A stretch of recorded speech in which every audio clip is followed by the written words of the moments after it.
made it. Hello. Alma Obama and Barack Obama share a father. But while the president grew up in Hawaii, Alma was raised in Kenya. No, I know from the age of 8 that I always had a certain way of seeing myself, an idea of who I wanted to be, the kind of life I wanted to live. Alma wanted a different future for herself than the one expected of her. I am so fascinated by how you grew up being the only girl in your family among all these brothers. Yeah. What was that like being a girl in this culture? It wasn't really that easy, I'd say, because one of the things that happened was that I learned at a very young age that when you're a girl, there's certain expectations of you, and they're regardless of how you feel and what you want. So very many times when I wasn't keen on doing something or didn't want to do something, and I'd ask, why do I have to do that? I'd be told it's because you're a girl. And that seemed to be the only answer, and it wasn't good enough for me. You seem very, very close. Yeah, wacha ni wahere. Because wahere.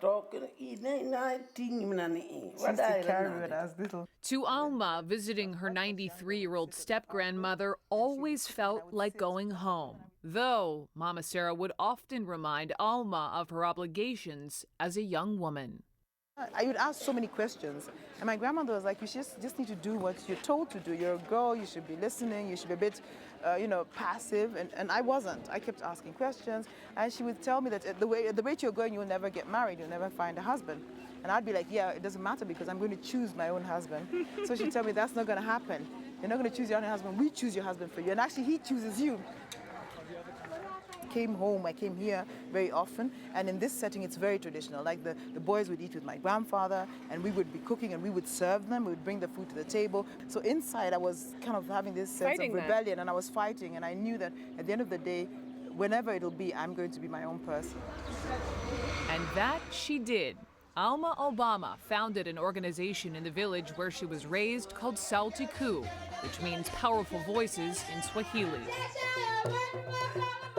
Her mission? Provide a space for young people struggling with poverty to pave their own future.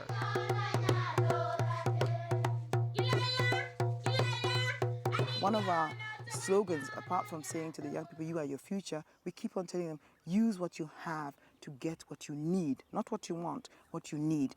Growing up on opposite ends of the earth, Alma shares this vision with her brother, the President of the United States. Here we are at Sauti Kuu, and you've given so much of your soul to these children and to this community. And then you have your brother who has launched this My Brother's Keeper, and he's helping young black men in America. And this sense of service and leadership, within the two of you, you've grown up on opposite ends of the earth, but you share this common denominator. And I'm wondering why you think that is. When we got to know each other, we kind of hit it off, but we felt we were able to talk so easily about things, and it seemed like we talked about the same things, and we're similar in that sense, that we can do something for our communities, and this feeling that we have that strength. And I'm driven. I mean, I sometimes say I get tired of myself. I need 5 lives to do all the things I really want to do, and I get excited about it. I exhaust myself. And I think maybe he has that. He's driven in the same way. We can all do something to make a difference, and I think he has that very strongly. I do too. Making a difference, something Alma recognizes in one very powerful American woman, someone Alma first came to know as her brother's opponent in the 2008 presidential election. Just speaking about strength in women and looking at all those little girls at Sauti Kuu, I have to ask, coming from a U.S. perspective, Hillary Clinton is running to be the president of the United States. If she's elected, she would be the first female. Yeah. What do you think your girls at Sauti Kuu would think hearing about a female president in the U.S.? I think in that context, with the right exposure, it wouldn't surprise them, because we have very strong women. We have strong women in politics, we have strong women in business. It's just that they're not at the right places of power, the decision-making positions. So in that context, I think they would be really like, wow, what a great thing to have happened. And this is the kind of the craziness of our culture, is that we're constantly confronted with strong black women, African women, but the trouble is that these strong African women, when it comes to the man, suddenly they bow. and the men take the upper hand, or they give the men that space where the men have to take the role of the father, the stronger person, the one who makes the decisions. But really, I think in the background, the women are making decisions with the men as well.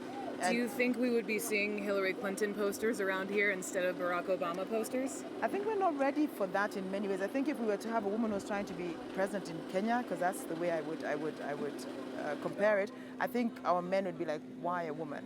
In Alma's memoir, And Then Life Happens, she writes of Clinton's fierce attacks of her brother, jabs she took personally. Are you over some of the jabs she threw at your brother? No comment. Okay. She's a good friend of mine. The jabs, it was politics. So I learned that. I've learned a little bit about politics. I got to know her, and she was really nice. I was really impressed with her. Strong woman. But I don't always come to the grave. It depends. I don't actually like coming to the grave so much. Why? Because I was quite close to my dad, so it kind of upsets me. She also wrote of her difficult relationship with her father. What do you think your dad would say to you today, given Saltiku and everything you're doing for kids in Kenya?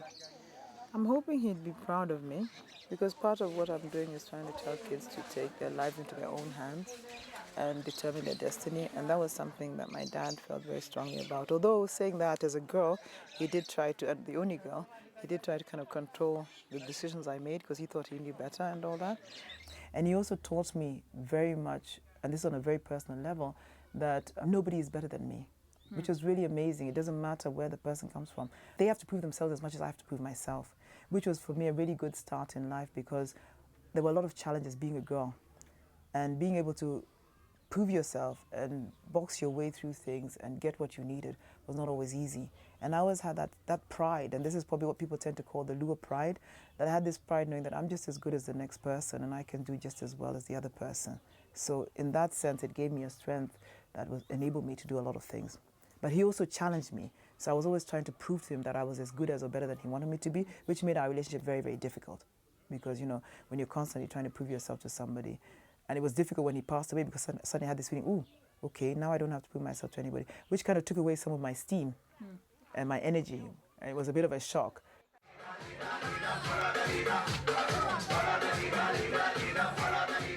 Alma looks forward to the day when her brother can visit Saltiku, her passion brought to life. If your brother were to come to Saltiku, what's the first thing you'd want to show him? Because this has been a real labor of love doing this work. And, you know, with regards to the kids, I find that's like a win-win situation. When you're around the kids, they kind of swallow you up. You disappear there because there's so much energy. It's so easy. They do. And it doesn't really say anything about what you're doing for them because really they do more for us than we do for them. Follow the leader, leader, leader, follow the leader. When people come to see what I do, I get excited about what I do. And then they have to, you know, tag along with that. Jump to the right. I'll just have to wait and see and hope that he understands that the core of this work is about getting people to really be able to make their own futures and to look after themselves and so maintain their dignity and also improve their lives and be able to say, I did it. I sorted myself out. It's my life. It's my future. And that's what we're trying to achieve. And if he can see that, and I'm hoping he'd see it at a glance without too much explanation. But yeah, I just show him around. I think that's all I do and wait and see.